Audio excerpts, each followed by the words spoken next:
C'est dans un contexte de profonde réforme des services publics territoriaux et d'une montée en puissance de leurs effectifs de cadres, ingénieurs, techniciens et agents de maîtrise que l'UFICT-CGT des services publics est constituée en 1985.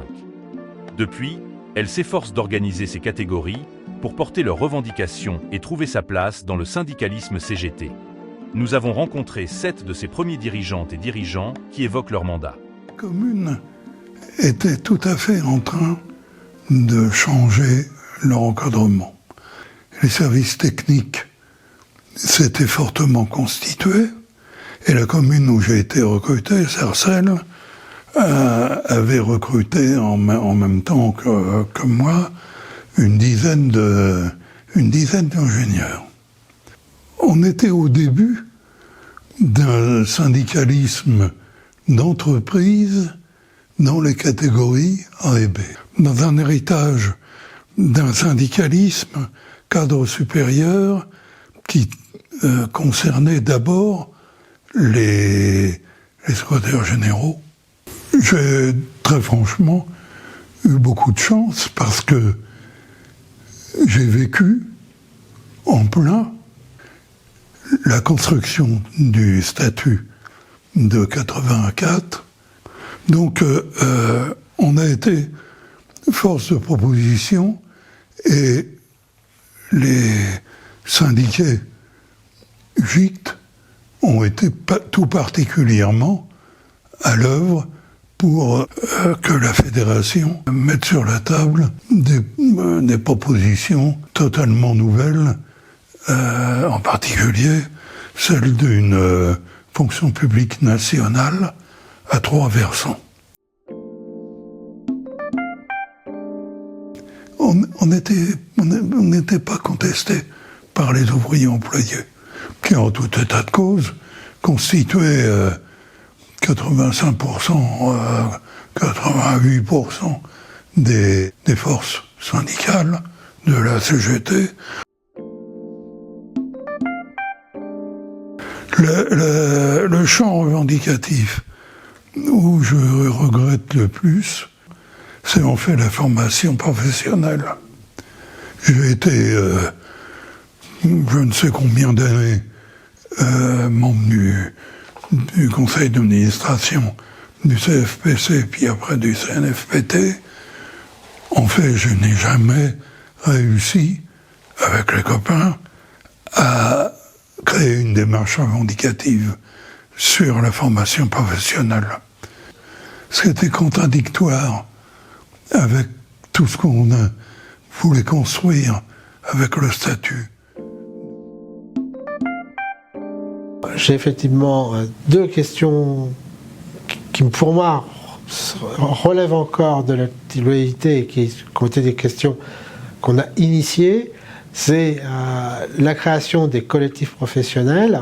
C'est une décision qui a été discutée au congrès de Nantes parce que c'était pas évident, a priori, pour un certain nombre de camarades de développer une activité professionnelle qu'ils voyaient un peu comme un véritable risque de dérive catégorielle. Mais il y avait un environnement autour de nous, en particulier l'émergence de coordination. On a toutes les coordinations infirmières, sages-femmes, dans les luttes de 92. Et puis, on est avec la constitution des filières professionnelles, vraiment, où l'identité professionnelle est très forte. C'est-à-dire, on avait fini de construire la filière administrative, la filière technique, mais ce qui apparaissait, c'était la filière culturelle, la filière médico-sociale, et ça allait se suivre. Et donc, le besoin d'un véritable apport revendicatif professionnel était important.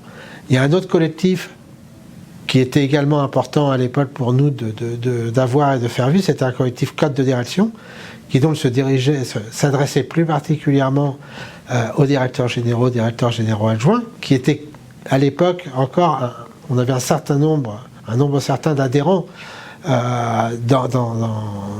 de cette catégorie, et donc c'était important de faire vivre aussi les revendications, mais aussi de diffuser dans ce milieu professionnel très, on dirait aujourd'hui connecté entre eux, ce que nous on développait en tant que CGT sur la place du DGS ou du DGA. Et donc il y a eu un collectif cadre de direction et pendant plusieurs années, au mois de juin, on avait une journée nationale de réflexion qu'on faisait au Sénat et qui a regroupé jusqu'à une centaine de directeurs généraux.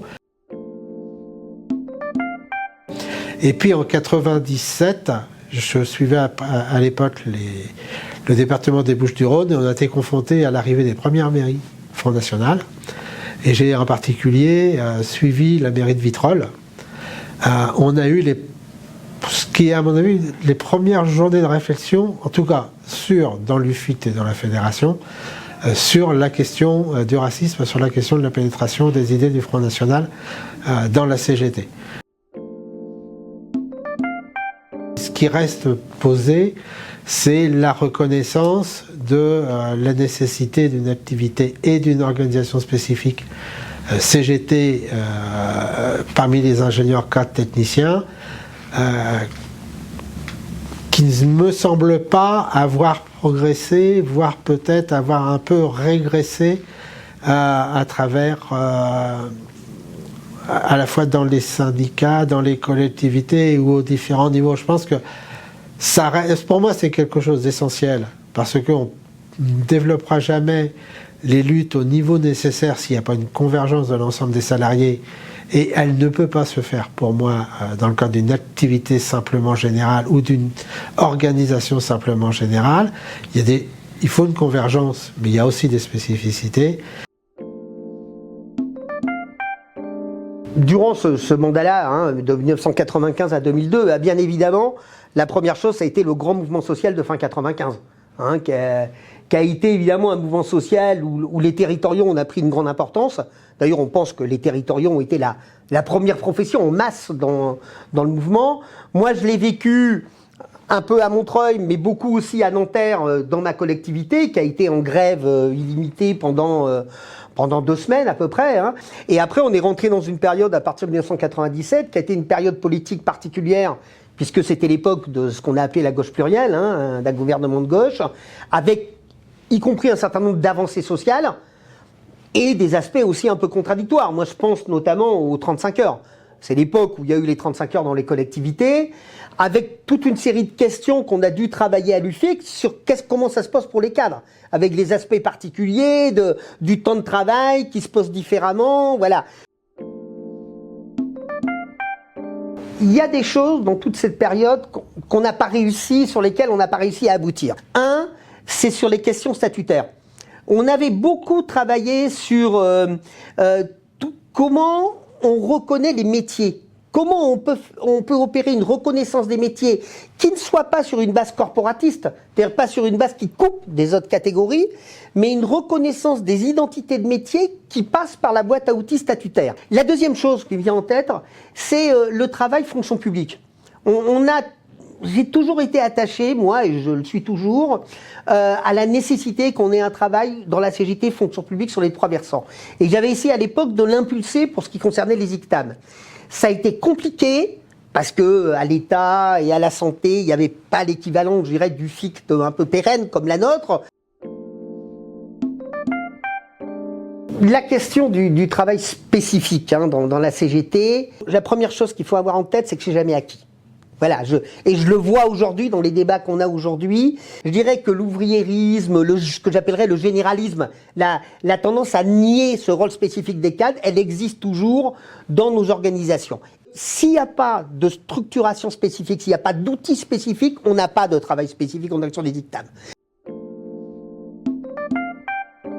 Il y a 2 choses qui m'ont marqué principalement. C'est déjà cette difficulté qu'on avait néanmoins, je veux dire, même si on était dans l'encadrement, même si on vivait les choses, bien sûr, je veux dire, d'une manière directe, sur construire le revendicatif spécifique cadre. C'est-à-dire qu'on avait du revendicatif fédéral qui, bien entendu, concernait l'ensemble des catégories, et que ce soit sur les questions de salaire, les déroulements de carrière, l'organisation du travail, mais comment dans tout ça on prenait notre part et notre place en tant qu'UFICT pour avoir des revendications qui s'adressent à l'encadrement, qui y compris s'intègrent complètement dans la démarche fédérale. Et souvent, la difficulté qu'on rencontrait, c'était de dire, mais attendez, déroulement de carrière, ça vaut pour tout le monde. Ouais, mais quand même, dans l'encadrement, le déroulement de carrière, il n'est pas si simple que ça. Et la deuxième chose, c'est la place des femmes dans l'organisation, que ça soit d'un point de vue général au niveau de la CGT. Et j'ai été très contente de participer, y compris à la modification de nos statuts fédéraux pour avoir une commission exécutive fédérale à parité. Et puis, notamment aussi sur la place des femmes dans l'encadrement, ce qui nous a valu au niveau de la CGT de porter cette question au Conseil supérieur de la fonction publique territoriale. Et les camarades m'ont fait confiance déjà, parce qu'il y avait un tel scepticisme autour de cette question, mais comment allons-nous démontrer qu'il y a une différence entre les femmes et les hommes au niveau salarial, au niveau des jours de formation, au niveau de la progression dans le déroulement de carrière, puisque nous avons un statut de la fonction publique. Et nous avons travaillé cette question au sein du Conseil supérieur. J'ai eu le grand honneur et vraiment la grande joie, je pense que ça a été une grande joie dans mon déroulement, je dirais, dans mes prises de responsabilité, de pouvoir produire un rapport au Conseil supérieur qui, après, ce rapport a déclenché d'autres rapports. Et quand ce rapport est apparu, en fait, on s'appuyait quand même essentiellement pas sur des choses anecdotiques, hein. C'était de dire, faisons progresser les bilans sociaux et partons sur des bases chiffrées. Est-ce qu'il y a plus de femmes qui vont en formation ou plus d'hommes? Comment ça se passe? Quelles en sont les raisons? Et à partir de là, on a fait, je veux dire, 40 préconisations. C'est un rapport qui est repris encore aujourd'hui dans les concours d'attachés. Mon regret, c'est que on n'a jamais su le porter d'un point de vue communication, d'un point de vue... il a été souvent cité, il a fait aussi tache d'huile au niveau de l'État, puisque ça a aussi renforcé les bilans sociaux, et notamment chez les cadres, ce fameux plafond de verre, je veux dire infranchissable, ou plancher collant, parce que les femmes avaient du mal à véritablement accéder. Il y a un grand progrès, mais c'est toujours pas réglé. Les bilans sociaux en attestent. Ce qui a été marquant, c'est que c'est dans cette période-là que au niveau de l'UFICT, on a réimpulsé une activité et j'allais dire une offensive sur la visibilité de l'UFICT, à la fois dans les instances fédérales, mais aussi dans les instances institutionnelles. Par exemple, les entretiens territoriaux de Strasbourg, les ETS organisés par le CNFPT, une initiative qui tous les ans réunit près de 2000 cadres territoriaux de la fonction publique. On a repris aussi les rencontres des cadres territoriaux et je pense à celle de Pantin en 2009 où nous avions en intervenant Anicet Le Pors. Donc je pense que c'est des événements, en tout cas dans la construction, qui ont été pour moi importants dans l'activité, d'autant plus que on est, en termes d'organisation là et d'aspect plus factuel, on est quand même passé entre 2007-2008 et les années 2010 de 5000 à plus de 8000 affiliés à l'UFICT. Donc je pense que ça c'est des éléments assez positifs et qui témoignent de l'activité et de son impact sur la structuration auquel elle a donné lieu. Donc ce que je peux regretter, mais qui est une problématique récurrente, c'est les freins auxquels on a été confrontés et qui, malheureusement, je pense, sont toujours plus ou moins d'actualité, c'est les freins à la structuration spécifique avec les conflits collectifs, mais aussi interpersonnels, et qui ont constitué de véritables freins à un déploiement, en tout cas plus conséquent, de l'activité et de la structuration, alors que il me semble que si on est sur le concept de développer toute la CGT, ça ne se fera pas sans développer la structuration, la syndicalisation parmi les ICT qui deviennent des catégories, en tout cas proportionnellement de plus en plus importantes dans le monde du travail et de la fonction publique notamment aussi. Les grands éléments importants de notre mandat en 2021, ça a été de remettre sur les rails des revendications concernant l'encadrement supérieur, d'autant plus qu'avec le GICT, en 2020, il y avait eu l'accord, un ANI encadrement qui avait permis de clarifier la question de la qualification, de la responsabilité et de l'autonomie des cadres.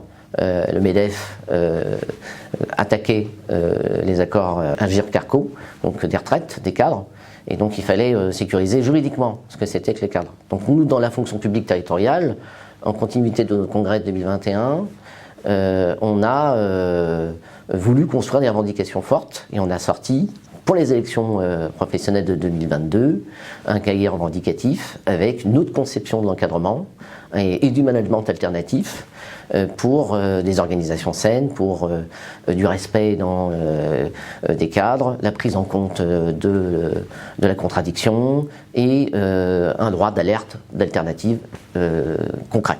Donc ça, c'était un élément fort. Il y en a eu d'autres, hein.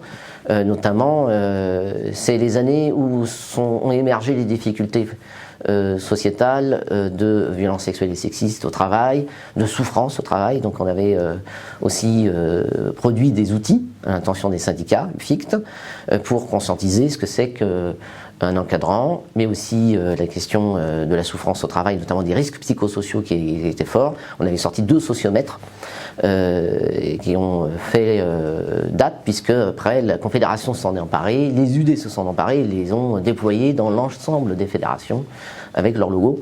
Donc ce qui montre que c'était une préoccupation de l'époque, et ça l'est toujours d'ailleurs, puisque ça a encore évolué.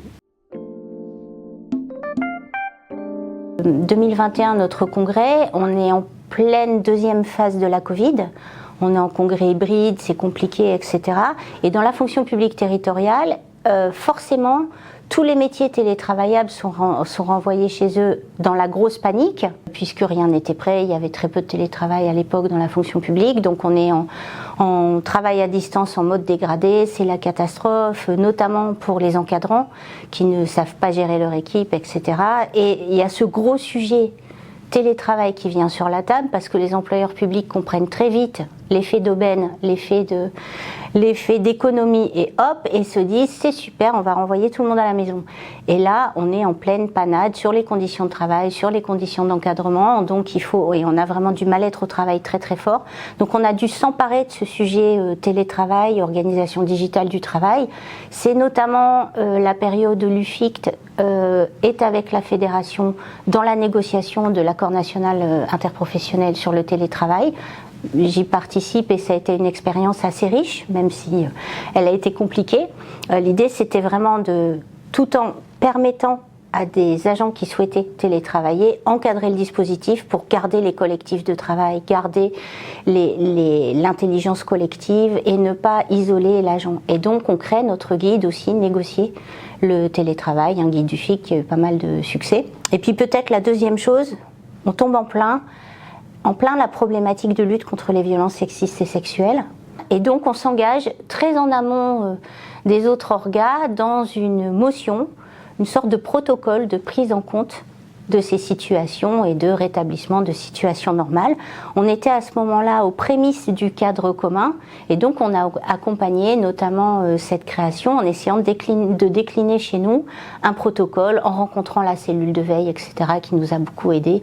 Et ça a été pour moi particulièrement quelque chose qui avait beaucoup de sens et qui était d'une utilité fondamentale à mon avis. Il y a encore des chantiers qui sont à travailler. C'est le déploiement des organisations spécifiques dans les territoires et notamment dans les CSD, les coordinations syndicales départementales, pour arriver à monter un rapport de force concret et faire gagner la revendication. La question de syndicalisme spécifique, c'est la construction des revendications particulières des ICTAM, compte tenu de la nature de leur travail entre le marteau et l'enclume. Et ils s'occupent d'organisation, de gestion et de conception du travail, pour les autres et pour eux. Donc, et dans le champ de la fonction publique territoriale, c'est l'aide à la décision, c'est les politiques publiques. Ils peuvent être vécus comme aussi des personnes qui peuvent faire souffrir les ouvriers employés, d'où l'ambivalence dans la CGT qui développe plutôt une conception parfois de masse. Et c'est comment on rattache justement les cadres à cette conception de masse et de classe. Voilà. La place de l'UFICT, service public, dans la Fédé, dans la Confédération, c'est avant tout la place de l'activité spécifique. Et ça, on sait que ça a toujours été un enjeu, ça le revient particulièrement. Et c'est vraiment... Quand on est à l'UFICT, on a chacun nos manières de voir l'activité spécifique. Moi, par exemple, je suis dans un syndicat général. Je ne suis pas dans un syndicat UFICT parce que la réalité syndicale des conseils régionaux, c'est principalement dans les syndicats CGT des camarades qui ne sont pas cadres. Et donc, on travaille avec une structuration en termes de collectif ou de section. Par contre, on sait très bien que dans certaines autres collectivités, certains types de collectivités, je pense aux métropoles par exemple, on a quand même 75% des effectifs qui sont ICTAM. C'est indispensable d'avoir une activité spécifique organisée et la plupart du temps structurée en syndicat pour réussir tout simplement à ce que les collègues viennent adhérer à la CGT, parce qu'on sait aussi qu'il y a une image peut-être de la CGT qui n'est plus vraie, mais qui reste la CGT de l'ouvrier, etc. Et où le fait d'avoir un syndicat UFICT, ça permet d'augmenter le rapport de force à l'interne de la collectivité. Donc c'est extrêmement important. Après, sur l'activité revendicative, il n'y a pas de questionnement, on n'a jamais été remis en questionnement sur l'importance de faire du revendicatif pour les ICTAM.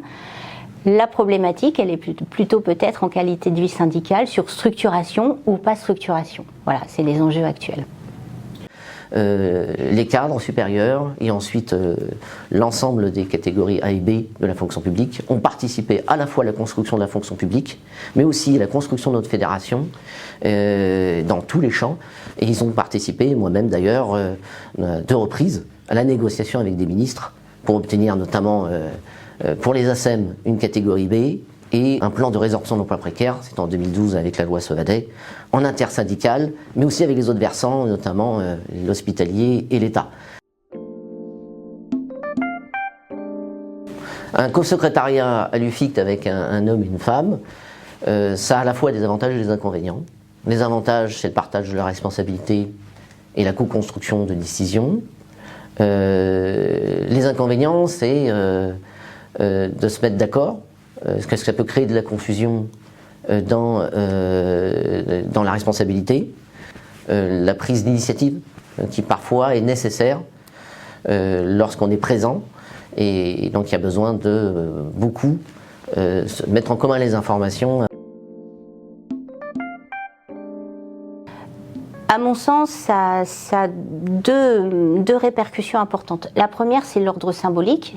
Le symbolique est important, et on sait que actuellement, le fait d'avoir des co-directions, alors qu'elles soient au secrétariat général, mais aussi nous c'est pareil dans notre organe de direction qui est la CE, où on a ce paritarisme, c'est quelque chose qui est important à porter, qui est important à mettre en œuvre, et notamment dans notre fédération où il y a plus de femmes que d'hommes dans notre fédération, dans le champ de la territoriale.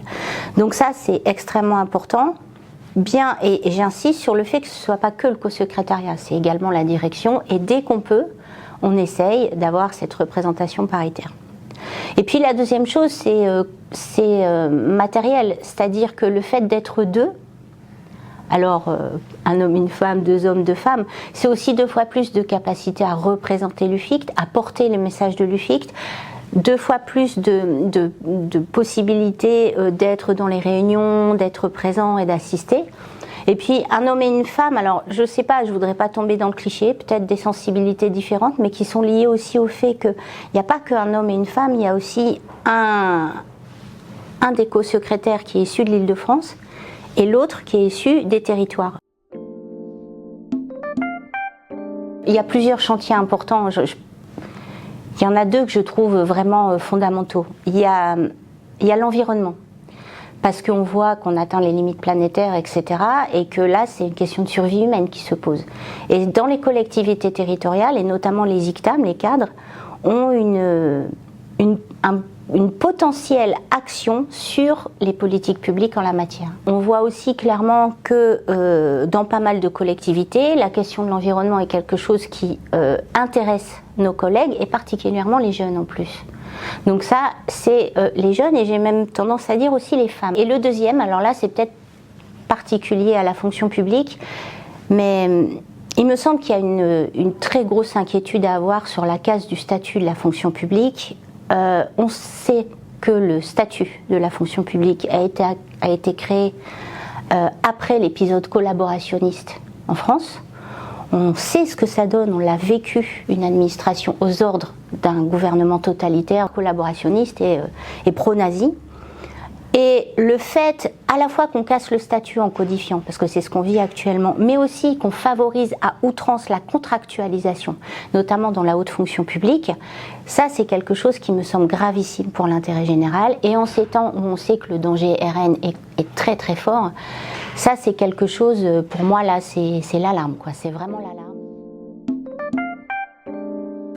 Je trouve ça formidable, 8000, quasiment 9000 adhérents, et pas seulement par des affiliations, comme on dit, par débauchage du syndicat des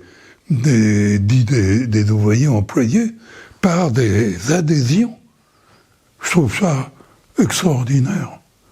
On est devenu une vraie organisation professionnelle. On s'est complètement décollé du poids qui était encore le nôtre dans les années 70, début des années 80, d'organisation professionnelle sous forme d'association. C'est pas naturel, le syndicalisme.